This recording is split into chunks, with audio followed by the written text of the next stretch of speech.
दो मेरे साथ खास मेहमान इस वक्त बने हुए हैं और मेरे साथ मेजर शाह भी बने हुए हैं। मेजर शाह, अब्राहम अकॉर्ड क्यों फेल किया जा रहा है, इस पर आपकी राय चाहिए। क्या यह जानबूझकर फेल किया गया? और दूसरा, रूस और नॉर्थ कोरिया की यह डील कि अगर हमला होता है मिलकर जवाब देंगे, क्या नाटो का जवाब है? बड़े अच्छे सवाल पूछे हैं आपने। देखिए राजीव भाई, देखिए इब्राहिम अकॉर्ड के अलावा Oslo agreement, Balfour declaration, two state solution, ये सारे अकॉर्ड, ये सारे अग्रीमेंट्स साइन हुए थे।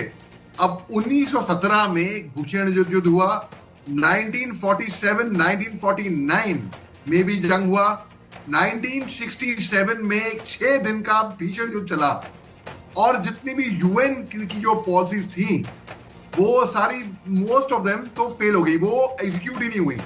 सन 2000 में पीएलओ चीफ यासिर अराफत ने बात करने की कोशिश करी इजराइल से, लेकिन कहीं पे कोई नतीजा निकल नहीं पाया।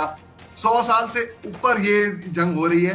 अब आपका जो सवाल था, क्या इब्राहिम अकॉर्ड जानबूझ के फेल किया गया, लग तो बिल्कुल वैसे ही रहा है, क्योंकि कभी एग्जीक्यूट ही नहीं हुआ, वो कभी प्लेस में आया ही नहीं। कहने के लिए तो आप कह रहे हैं हमने ये किया है, वो आया ही नहीं। अब इसका कोई हल तो अब तक निकल नहीं पाया है। ये बात रही इजराइल और फिलिस्तीन की। अब बात करते हैं रूसी प्रेसिडेंट, जो आपका दूसरा सवाल था, रूसी प्रेसिडेंट जो गए नॉर्थ कोरिया। देखिए नॉर्थ कोरिया एक ब्लैक लिस्टेड राष्ट्र है, वो एक पिंजरे की तरह है, ना तो कोई परिंदा इसके अंदर आ सकता है, ना तो परिंदा बाहर जा सकता है, ऐसा कहा जाता है।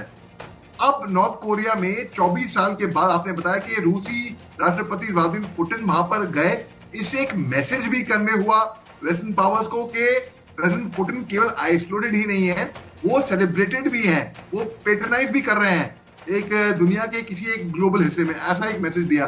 दूसरी बात, प्रेसिडेंट पुतिन का एक इंटरनेशनल क्रिमिनल कोर्ट से एक अरेस्ट वारंट जारी हुआ है, इनको वॉर अपराधी घोषित किया गया है।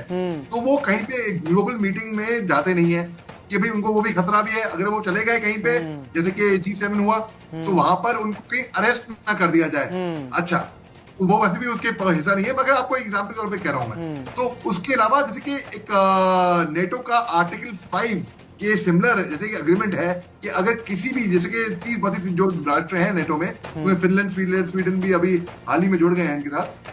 तो अगर किसी भी एक नेटो राष्ट्र पे हमला होता है तो सारे नाटो के राष्ट्र मिलकर उस राष्ट्र को मारेंगे।